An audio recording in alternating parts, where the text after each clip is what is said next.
Great.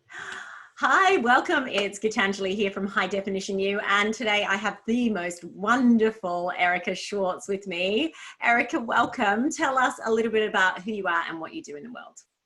Sure. Thank you for having me. I am a general manager for the Ambassador Theater Group. I run the Emerson Colonial Theater here in Boston, Massachusetts.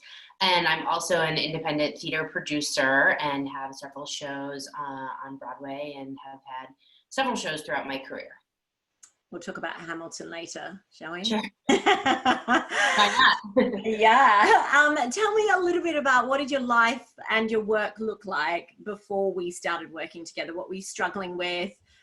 Why did you feel the need for help? Sure. I think the biggest thing that I knew I didn't know how to change in myself was I'd have a very kind of like me against them mentality, and there was no specific them, but my husband once pointed out to me that I always seemed to have a quote unquote arch nemesis at every place I had worked, that there was always someone that I would not actively or there was nothing punitive going on, but that there was always, at the end of the day when I came home and it was, how was your day? There was always one person who I was like, oh, you wouldn't believe what so-and-so did today. And I put a lot of energy and frustration into, and maybe sometimes it was a department, but it always kind of boiled down to something that just really got under my skin, and that unfortunately I let get under my skin and I put energy towards. With no successful results. I never, if anything ever escalated, it was never really resolved and it just kind of lingered. And I think that was something that I know myself to be a very passionate person. I know myself to love to be a collaborator and solve problems and find results. But I found that, I didn't know how to balance my passion and my commitment to finding resolve when I would hit what I would call a kind of an internal roadblock with just a situation that I thought was dismissive, and maybe I wasn't being as appreciative of the fuller picture. And what kind of effect did that have then for you as a leader, and even then, maybe in your personal life? Yeah, I think it just it just took up a lot of negative energy. It just took up a lot of space mentally. It could cloud the day, it could change the day. Even if I was proud of something and excited about something that was going on, and an interaction, that was frustrating, or again, that was escalating for not the right reasons, would really kind of change the trajectory of my overall just makeup of my day. And it just wasn't productive, really, in the simplest of terms. Wasn't productive emotionally, wasn't productive in the workspace, and wasn't allowing me to get the right work that I needed to get done, as full as I would have liked to, I think, simply. Mm-hmm. And, we were introduced as a result of your company investing in you as a leader and giving you a coach. As part of that process, was there any resistance from you or any concerns about that process and how we were going to be working together? No, because I had, fortunately ATG has a wonderful program called Leading Lights, which as soon as I joined ATG, they were like, hey, we need you to come to England for 2 weeks. And I had a 3-month-old kid at the time, and I just started. They said, we need you to come to England for 2 weeks to do this 2-week training program. And I thought it was going to be a program on all things ATG. And I had a Hogan's assessment right away. And I'm like, I just started working for this company, and wow, there's a lot going on here. And then I did the course, which really opened my eyes in general in terms of emotional intelligence and how to be a leader, multipliers and diminishers and all of those kinds of things about looking at yourself as a leader and looking at your team and how you make up your team and how you can get the most out of your team. So when I was told that we were getting coaches, I was actually like, yes, more, please.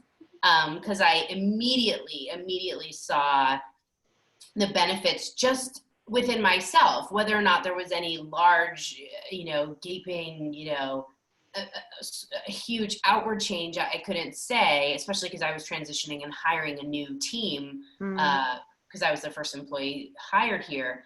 But I think internally, I suddenly had tools that I knew I wanted to continue to develop. And I knew that you and I were a great match, and that we would find more tools for me to explore, which we did. And we worked together over the course of a year. And tell me what's changed for you since we started working together. What does your life and your work look and feel like now?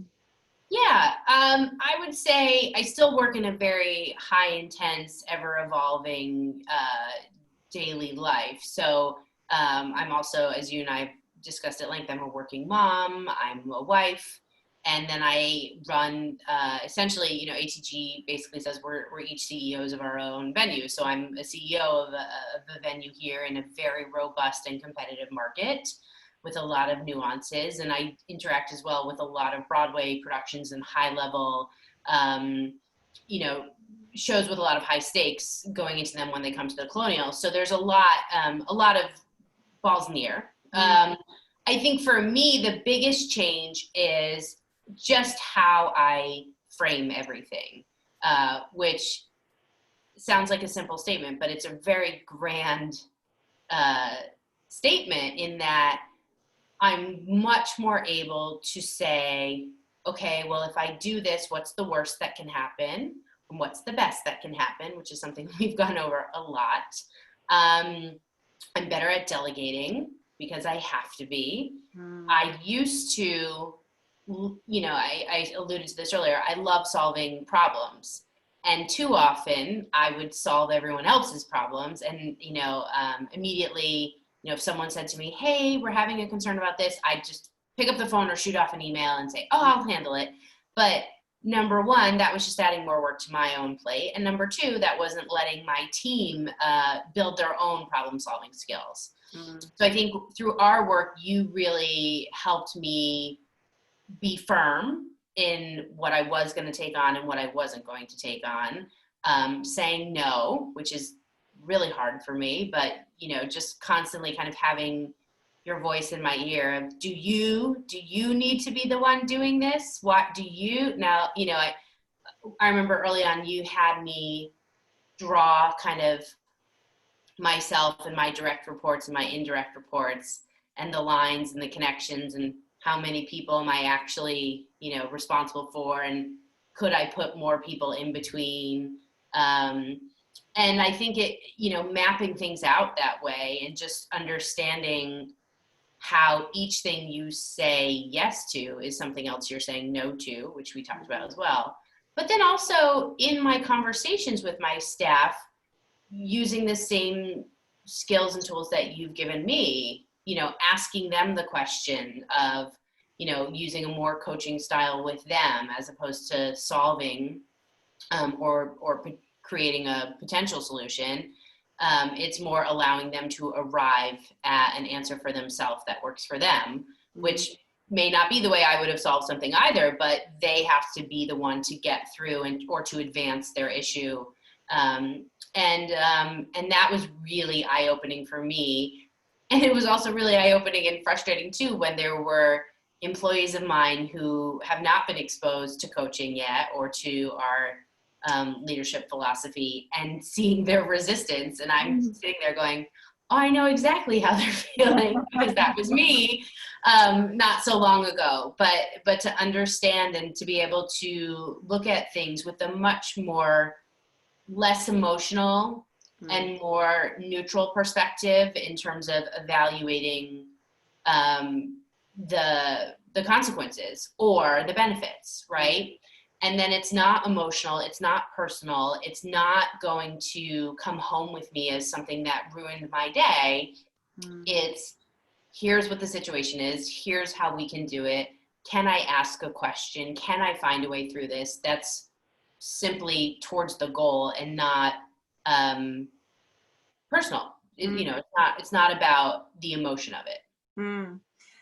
Yeah, and I remember that when you started realizing that actually you were becoming a coach for others, like you were getting the coaching. So take me to the moment, Erica, when you knew that the coaching was working. Oh, God, the moment. I mean, I think it's an ever evolving process, right? So I think for me, um, what's most obvious to me is when I think back to other company cultures that I've been a part of and other positions that I've held, and I go, oh my God, I just remember being so frustrated with that thing. I mean, I'm now 3 years into this job and I couldn't be happier, and I think knowing that before, a lot of times about 2 years in, if you look at my resume, I was itching. There was just something that wasn't working or wasn't clicking. And I think for me now, I'm in an environment and in a company where I can ask questions, I feel empowered, but further, I'm empowered to do that with my staff as well. So that there's a real top-down understanding of how we approach problems and how we work through things positively and collectively. So I think when it was really obvious to me was that when I started having confidence in coaching my team, because I knew, which was probably halfway through our work, right? So probably about 6 months in, I had figured out my own time management, though I haven't mastered it, but I had figured out, okay, I've got to get these priorities in gear.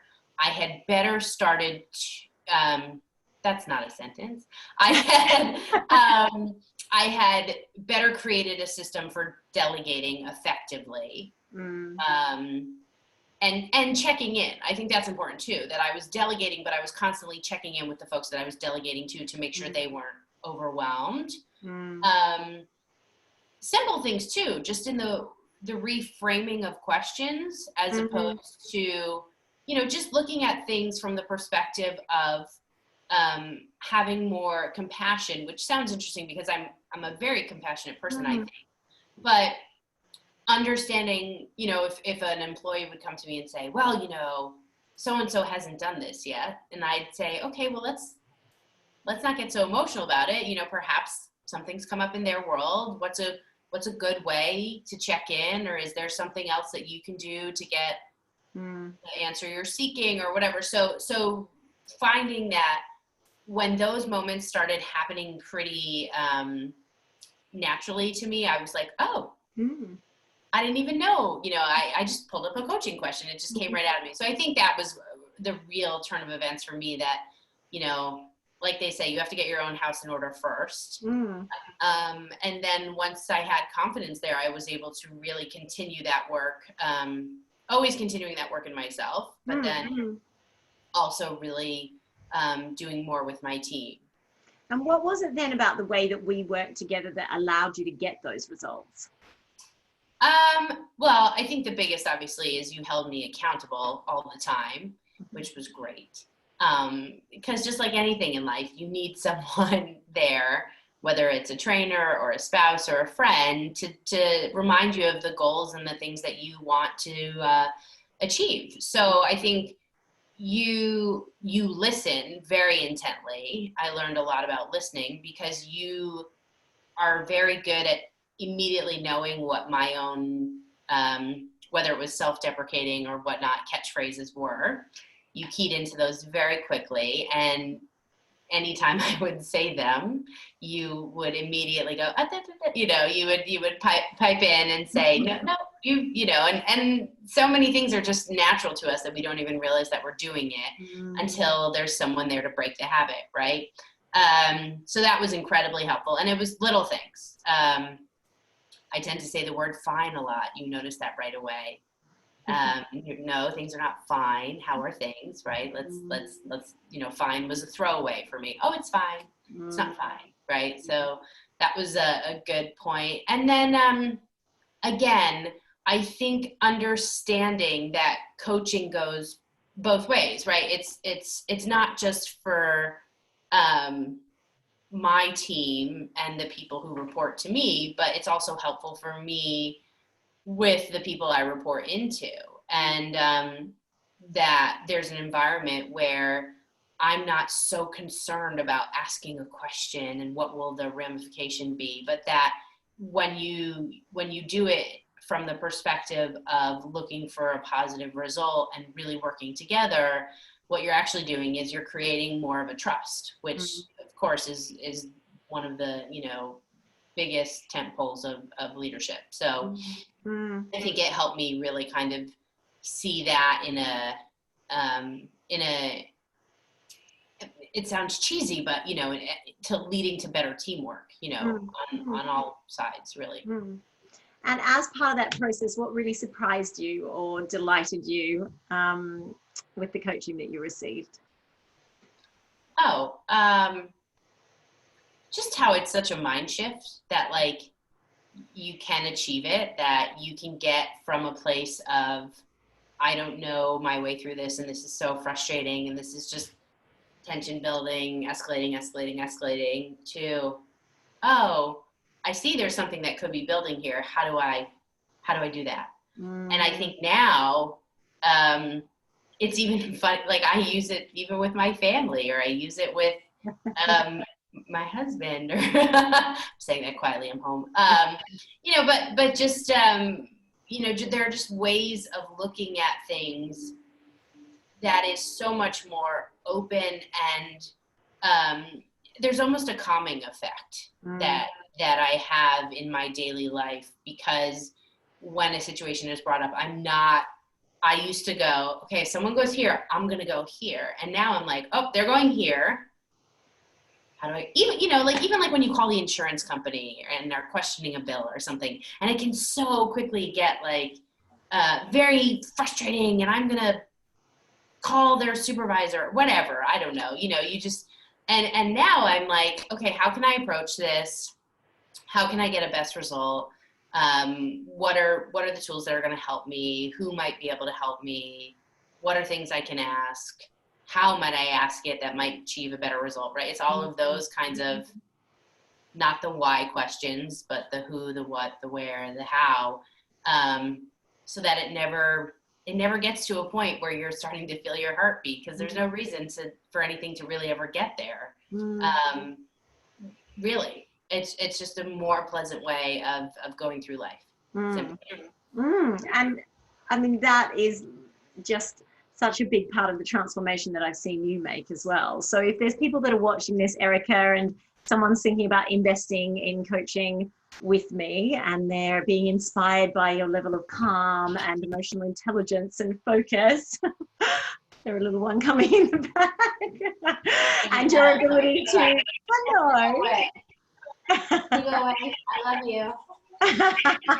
You're in the bag in the kitchen. Remember? Okay, goodbye. And close the door. That is perfection. Because this is the other one. Hello. Hi. But this is the thing, right? They're being inspired by you right now, looking at the way that you're managing. You said at the beginning, you're a working mom, you're a wife, you're a spouse, you're a leader, you've got a team, you're a CEO. So if they're being inspired by that and they're thinking about investing in coaching, what advice would you give to that person? Yeah, I would say absolutely, especially also I would say if you're with a company, go to the company and make it part of the company culture, because the more people that in your company that understand working through daily work life this way, it's amazing. It really is. It gives you a whole vocabulary and tool belt that just leads to more positive resolution, quicker resolution, more empowerment in your work. If you're not with a company, it's also just gives you balance and goals and the personal habits that you picked up on. I mean, my workout routine is one that I know I'm a better person. I'm able to feel better about my day if I've done something for myself. So you and I said, okay, work out in the morning, right? Seems like a simple thing, but then you held me accountable to, are you making that time for yourself? I'm still really not good. I hold a half an hour on my calendar every day for just me to go through email or whatever, and I'm still really bad about that half hour. But, you know, it's a goal. It stays on my calendar, and it's something I continually try to improve. So I would say it's such a worthwhile investment because there are simple things that you can change that you as a coach specifically pick up on immediately that will have lasting impact. And in a short amount of time. I mean, it took, I think by our second session, you were already catching me on things. And I was like, how does she know? We've never even hung out, right? Like we're separated by an ocean, right? So, so there were so many things that I think you just, in your ability to listen and focus the conversation, there were very quick results. But then again, seeing a longer trajectory and process for myself, and then having that ownership, because I remember times going, oh yeah, sure, maybe I'll get that. And now, you know, after a full year and then some, I completely understand how it is in my nature, it is in my everyday, in my DNA, if you will, to immediately respond the way that you and I work towards. As opposed to previously. So it's a new way of being. That autopilot has been changed. It's been rewired. And it has been my absolute privilege to be a part of that journey with you, Erica. You know how much I've loved working with you, and being a catalyst for that change and that transformation has truly been something that I am grateful for. And I'm grateful that you took the time to share your story today. So thank you so much for joining me. I'll let you get to the little girls that are waiting to play with their mummy in the back. Thank you so much. Thank you. I'm very appreciative, and I wouldn't mind, I'm sure you wouldn't mind saying this, but I'm thrilled that our coaching has also led to a greater friendship, just in how much I was able to trust you and lean on you. And I think that the compounding benefits of all that I've learned and that has led to our friendship is incredibly important to me as well, and special. So thank you. You are very welcome. Thank you.